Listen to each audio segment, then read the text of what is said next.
The pandemic happened, and I started rewatching all of my favorite movies, and I eventually ended up on When Harry Met Sally, which is just a classic of the rom-com genre. And I love that movie so much, but I kind of felt like it needed an update. And it's great, but it doesn't really talk about the way that your career factors into your identity, or how overwhelming it feels to be alive today when you're dealing with stuff like COVID and Trump, and there's all this stuff that it feels like is out of your control. And so I kind of wanted to do an update on When Harry Met Sally, and I also love both classic science fiction, and for me it was just kind of a process of taking everything I love about old sci-fi and fantasy and finding metaphors and allegories that could explore what it's like to be in a relationship in modern times. So it's retro future.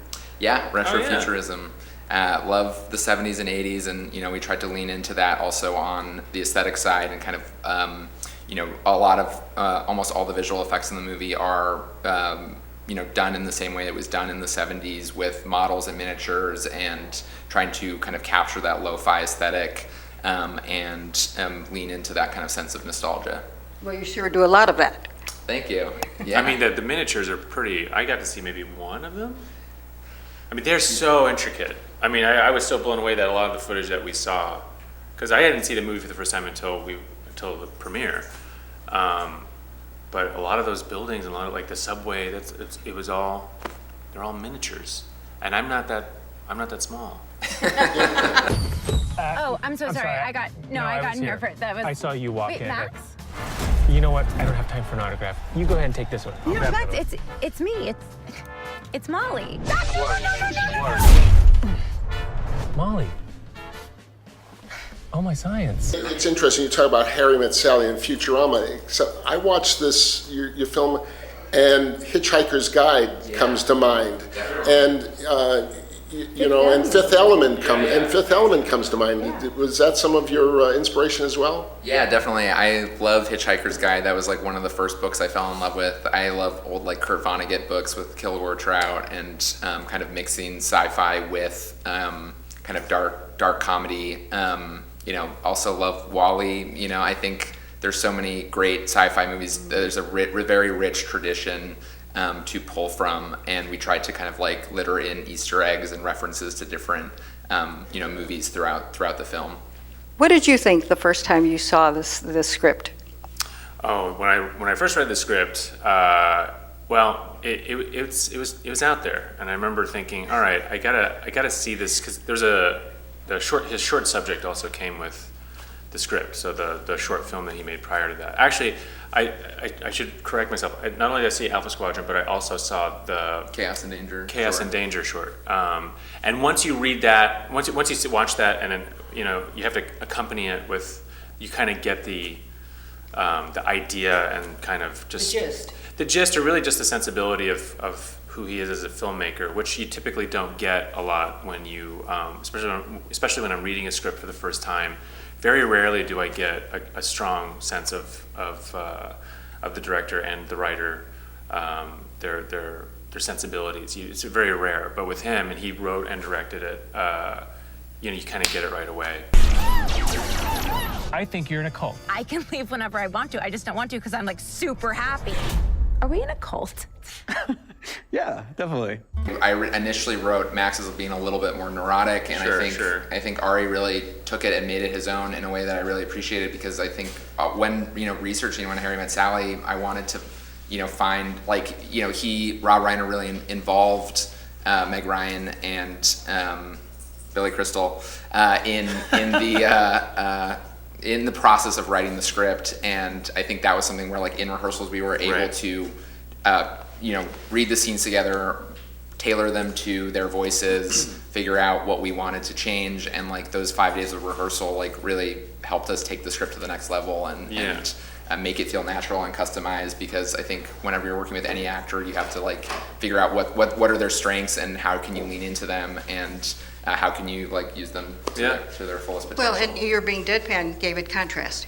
That was one of the that was what I was about to say. Yeah, as far as choosing to go so deadpan-y, it did feel like giving a different kind of tone to what Molly was.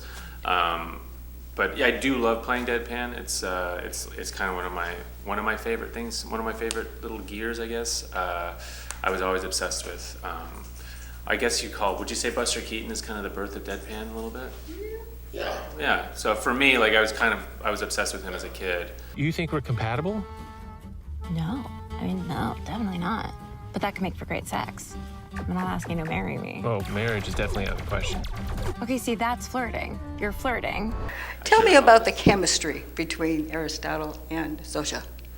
Yeah, I mean, I think it's crucial to a rom-com, and you know, I did a lot of research on both of them before, and I met with them both beforehand, and I think in general I have kind of a no assholes policy on my movies, and I really want to work with people that are nice and supportive and collaborative, and I think you're gonna be stuck in a hot room with these people, and tensions are gonna flare. It's just inevitable. Something is gonna go wrong at some point, and you need to be with people that are understanding and caring and all want to make something good together.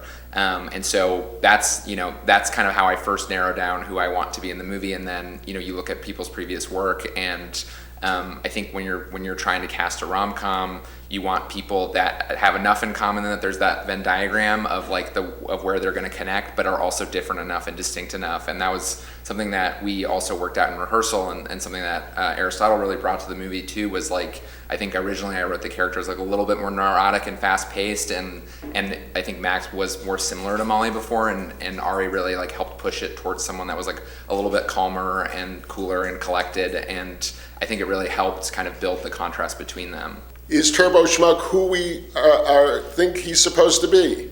Yeah, I mean, you know, it's hard to make anything about political figures without them being compared to a certain somebody, but yeah, I mean, I think, you know, we didn't want to just do a Trump impression, and that was something I talked about with Michael Chernus, the actor who played Turboschmuck, where, you know, I think there are a lot of amazing people, whether it's on SNL or other places, that can do a great Trump impression, and like that has been done so many times. And I think when you're writing something that's satirical, you need to find a kind of clever way in to you know, talk about some of these things, because he is such a clown and he's so absurd to begin with that I actually think it's very hard to be funny about Trump anymore, because so many of those bits have been done. And so I think, you know, one of the beauties of sci-fi is that you can use it to create metaphors and allegories that kind of represent, you know, a satirical take on what's happening right now. And so, you know, there's a lot of, you know, very on the nose humor throughout the film, but I think with Turboschmuck, we at least, like, in the performance and how we portrayed the character, didn't want it to feel like just a carbon copy of him, and be able to kind of take what he represents, which is essentially nihilism. You know, he's a person who doesn't really believe in anything other than himself, and you know, just kind of expose that, and try to show people like the most blunt version of that. Any issues that you wanted to put in there that you didn't get in? We covered a lot. I don't think anyone has seen this movie and they're like, there wasn't enough stuff in there. No, I think not every movie should be about everything, and I think one of the reasons When Harry Met Sally works so well is that it's just so focused on the characters, and we wanted to capture that, but also expand it just enough so that you felt like where they were in this world that they were in. But